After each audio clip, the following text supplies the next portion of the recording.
I'm showing you the running video of the Marx train set with the 666 cast metal engine. Very beautiful engine with aluminum with metal passenger car Santa Fe marked.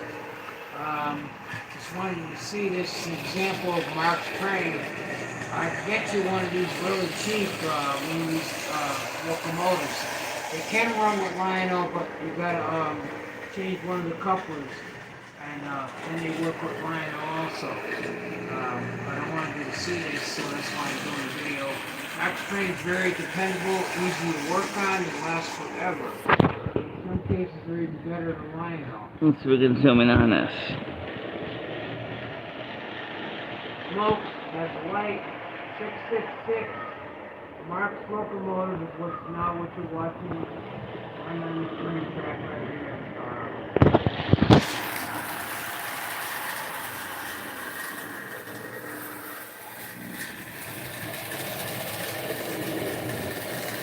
Okay. Yeah. Drop it on the shelf. Okay. All right. You want to talk about anything with the train before that? Now that you've seen the demonstration of it, like.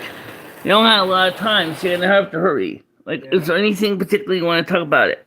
Like I say, this is a Marx 666 cast metal locomotive, common Marx engine that was made for years. Very strong, dependable locomotive. Parts are interchangeable with most Marx train stuff. Craig, this is another thing with most Marx train things. The parts are interchangeable. They use the same parts and the same bodies and the same locomotives, so they're easy to work on, very easy to work on. I've worked on a lot of them, but this 666, for example, is a very nice locomotive. If you're interested, I can get you one, really cheap.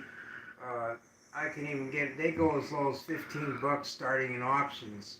You might want to know that there's like 3 different kinds of couplers in Marx. Different prices, but they're really dependable locomotive, and they go for a really low price. I also have some other Marx stuff I want to introduce you to, Craig, also on the Marx train line. I just ordered a tin-plate Marx train set, which I just ordered tonight. Tin-plate diesels, Southern tin-plate diesels, which when I get that and get it tested and get it running, I'll show you those too. Do you want to talk about quickly the different coupler systems? Because Marx uses a tilt coupler, or nicknamed scissor coupler, but you can actually, with the scissor coupler, if you have the straight time tab coupler, that was the first one. There's a slot on them, so. And then there was the nickel coupler that was last. If you have an engine that has a slot that goes straight in, you can use a scissor coupler with that. The tab coupler can go into the tilt coupler, and the tilt coupler, unfortunately, is not compatible with anybody. I don't know about the knuckle coupler, but that... The knuckle coupler, you could turn around and put a knuckle coupler on one it's compatible with a Lionel, I think. Side of your car, and leave a scissor coupler on the other side if you want. And then later, K-Line, which took over Marx train line, they switched all over to knuckle couplers anyway. So, I mean, it's kind of up to your option, but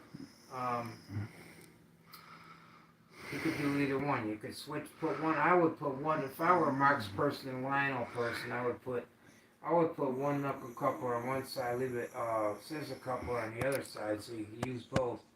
Right, and one just choose to change it over to knuckle couplers. One thing I'll say right now, from having to work on this stuff, the plastic tilt couplers are compatible with the tabs, but the metal ones are not.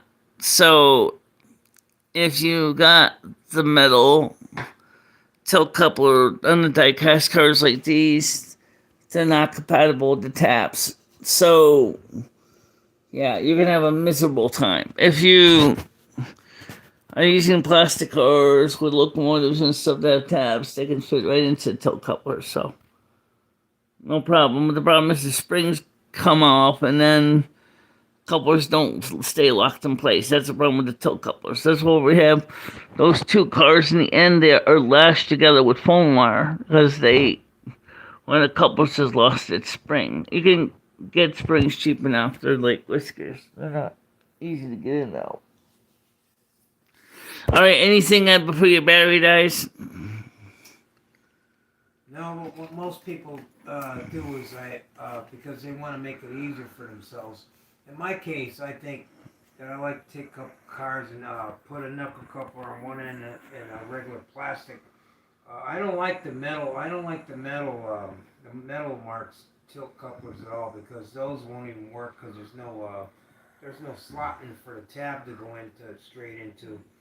So I wouldn't recommend those at all. If you're gonna go with Marx, I would get a plastic tab coupler card. That's the one they made mostly anyway, in volume. And one end, I would put a knuckle coupler on the other end. If you want to change it all over completely to knuckle coupler, you can do that too. But in my opinion, what I would do is what I want to try to do is I want to put plastic Marx tilt coupler on one side, and the other side I want to put knuckle couplers. So I just run both. All right, so that's about it. Yeah. At least power-wise, Marx is compatible with Lino AC power transformers. Unfortunately, it's not compatible with Lino switches, though. So, but I think it's Marx switches that are compatible with Lino. That's their K-line. I don't know. It gets confusing. I get lost trying to figure out which ones are compatible with which. There's only certain Marx locomotives that will not run on the Lino track. That's the one that have the gear on the outside. It's hard to explain on the outside. They hug the outside of the gear, and then they derail on the Lino track. But the 666 don't have those, so that will run on Lionel track. The 666 engine I just showed you will run on regular 027 Lionel track. All right, guys. If you want to know any more, don't forget to comment, and Ed will get back to you. Okay? Want to say bye-bye, Ed? Yeah. Good night. Bye. Bye-bye.